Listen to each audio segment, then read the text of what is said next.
The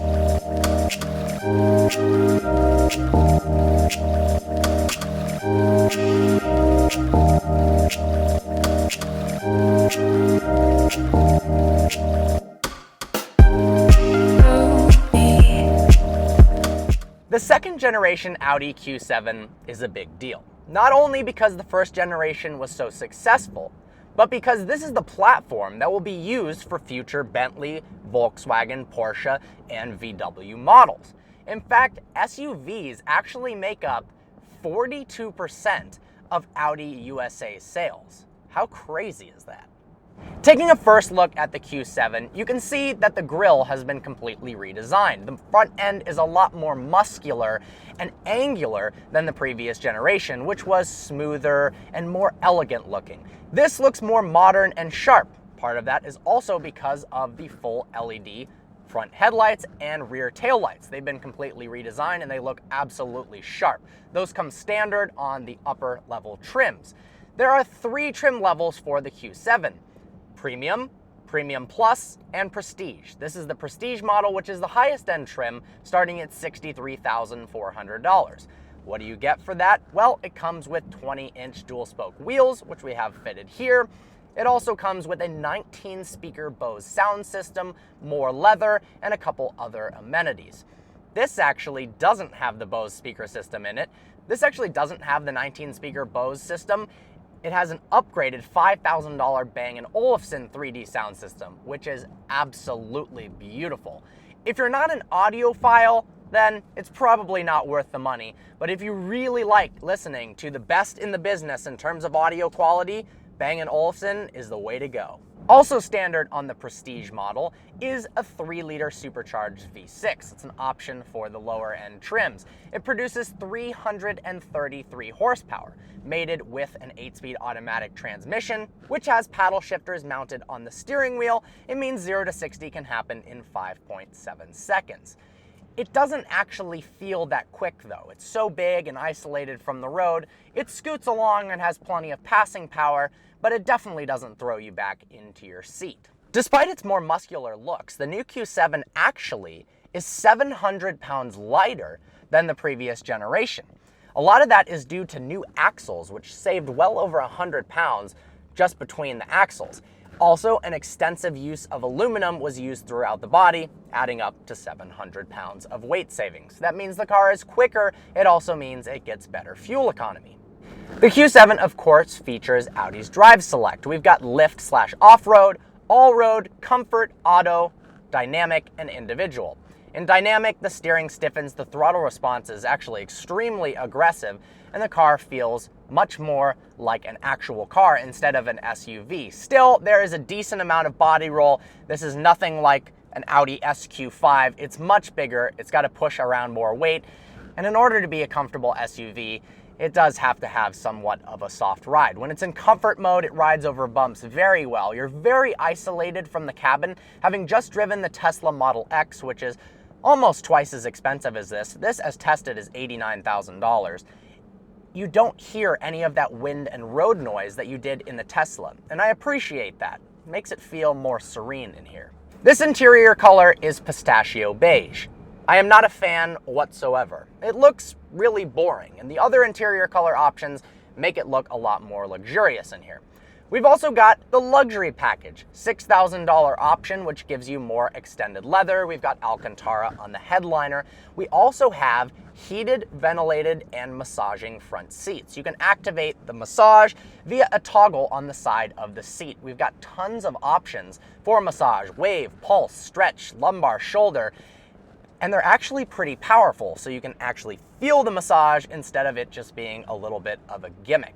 In the front, we've got a 4-zone climate control with nice-to-touch buttons. We've got a scrolling knob to change the temperature. We've also got some toggles to increase or decrease the fan speed. It looks nice, it's functional, and overall, the center dash area in the Audi looks very elegant. We've got a screen in the center here that actually can be retracted by the click of a button. When it pops up, it looks nice, and it looks a lot less like something was just tacked on there via the fact that it can recline into the dash itself. The Bang & Olufsen sound system also has tweeters that come out of the dash when you turn the car on and can go back in. The real star of the interior, however, is Audi's virtual cockpit. It's a customizable full LED display that is just pleasant to look at. We've got different viewing modes. We can make the tachometer and speedo smaller or larger. We can view what time it is, also the radio or the media, but my favorite screen is when you turn on the maps. When you're in a complicated city area, it's very useful. It's right in front of you, so you don't have to look over to the side to make sure you're going the right way. We've also got a heads-up display equipped. It shows you the speed limit as well as your current speed. It can show you things like collision avoidance and how far in front of you the preceding car is. We can also get turn-by-turn directions to display as well. Heads-up displays definitely are the thing of the future, and I think as cars progress, everybody is going to have them. In the second row seats, you've got plenty of room.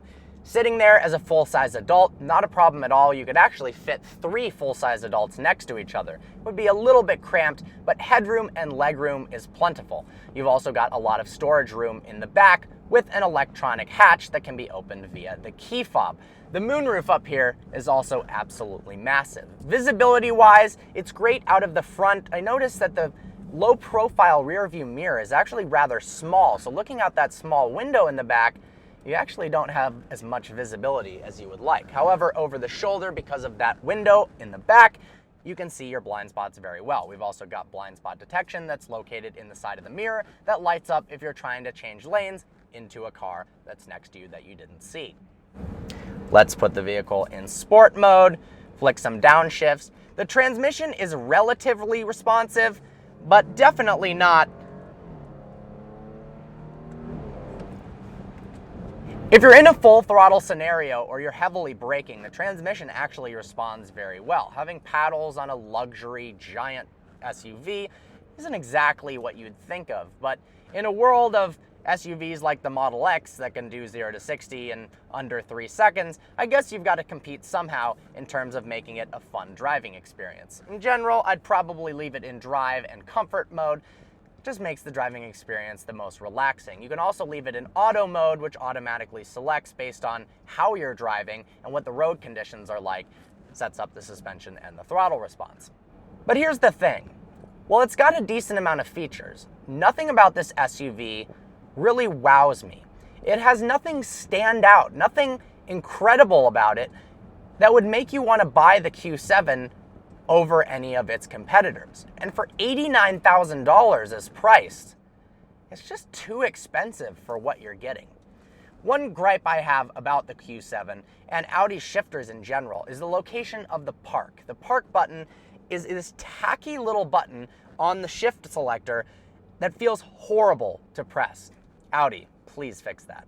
Other than the virtual cockpit, nothing about the interior is all that impressive. The design language is typical Audi, but it looks rather basic. Also, this rubberized area here on the front dash looks extremely tacky when there's leather and Alcantara all around. If this was nice black soft leather, like it is in many luxury cars, it would improve the appearance and feel of the interior immensely. In summary, I like the Q7, but it leaves me a bit disappointed.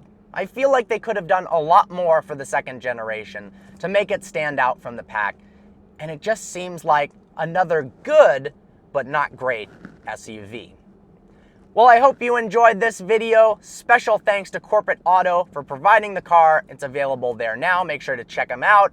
As always, please browse the channel and subscribe. Make sure to follow on Instagram as well at Vehicle Virgins. I always give a little heads up and let you guys know what I'm reviewing in the future. I'm also better at responding to comments on Instagram than I am on YouTube. Hope you enjoyed this video. I look forward to seeing you next video.